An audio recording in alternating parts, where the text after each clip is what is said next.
প্রায় 3 বছরের অভ্যাস, মনে হচ্ছে 1 মাসেই বদলে গেছে।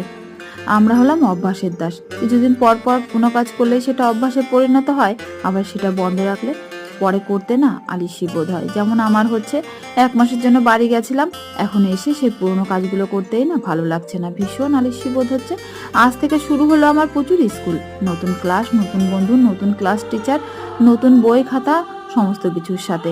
স্কুল খোলার আগেই ওর অনেক বায়না ছিল, যেন নতুন ব্যাগ দিতে হবে, পাউচ দিতে হবে, আরও কত কিছু। সমস্ত কিছুই তো কেনা হয়ে গেছে। আর সকালে ঘুম থেকে উঠেছিলাম প্রায় 4:30-র সময়, যেহেতু 6:30টায় স্কুল, সমস্ত কিছু রেডি করতে হবে। উঠতে ইচ্ছা করছিল না, যেন ভীষণ আলিস্যি বোধ হচ্ছিল।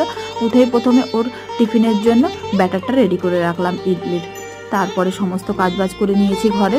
এদিকে নতুন ব্যাগে বইগুলোও ভরে দিয়েছি। বই না, শুধু কপি নিয়ে যেতে বলেছিল। তারপরে ওকে সকালের খাবার দাবার দিয়ে রেডি করে পাঠালাম স্কুলে।